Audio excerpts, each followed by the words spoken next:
জমিয়ত ইসলাম বাংলাদেশ মহাসচিব আল্লামা মঞ্জুরুল ইসলাম আফিন্দি বলেন, প্রয়োজনীয় সংস্কার কাজ শেষ করে আগামী 2025 সালের মধ্যে একটি অবাধ ও সুষ্ঠু জাতীয় নির্বাচন দিতে হবে। তিনি সকালে মাদারীপুরের শিবচরে পৌর অডিটোরিয়ামে জমিয়তে ইসলাম বাংলাদেশ শিবচর উপজেলা শাখার আয়োজিত কর্মী সম্মেলন প্রধান অতিথির বক্তব্যকালে তিনি একথা বলেন।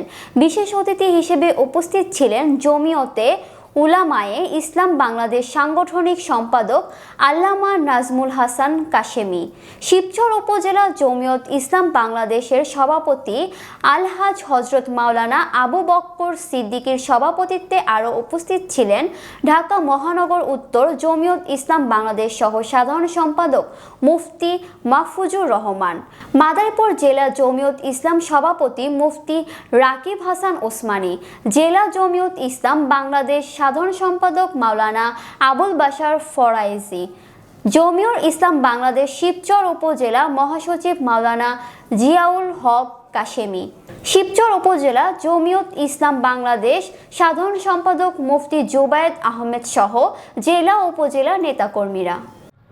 আমি কথা বলতেছি, তখন আমি বলেছিলাম যে এই অস্ত্র শস্ত্র,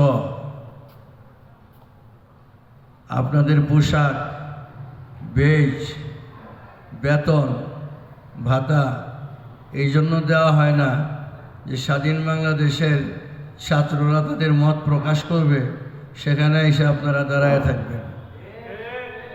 মনে রাখেন, যদি এই প্রচেষ্টা অব্যাহত রাখেন তাহলে এক সময় আসবে এই পোশাকের মর্যাদা থাকবে না, অস্ত্রে গুলি থাকবে, গুলির পাওয়ার থাকবে না। আল্লাহ সেই দিন আমাদেরকে দেখাইছে। এই ফসল সিজনে কাটতে হয়, ফসল সিজনে কাটতে হয়। সিজন চলে গেলে, ফসল পাইকে গেলে, সময় মতো যদি ধান পাকলে ধান না কাটে, তখন সামান্য ঝড়ে এই ধানগুলি ঝরে যাবে, পাখিতে খেয়ে ফেলবে। চিটা ধান কিছু থাকবে, সেটা নিয়ে বাড়িতে যেতে হবে। আমি জমিয়তের কর্মী ভাইদেরকে বলবো, এখন দেশটা উন্মুক্ত হয়েছে, স্বাধীনভাবে সবাই কথা বলার সুযোগ পাইতেছে। এই সুযোগের সদ্ব্যবহার অসতেরাও করার জন্য তৎপরতা চালাইতেছে। সতেরা তো সদ্ব্যবহার করতেছে,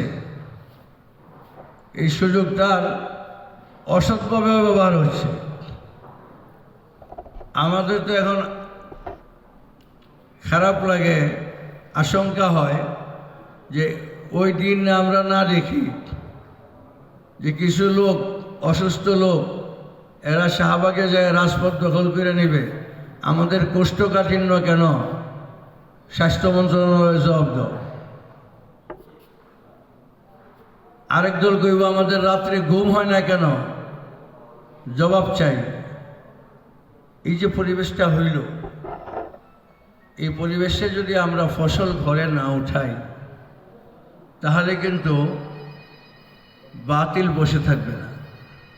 বাতিল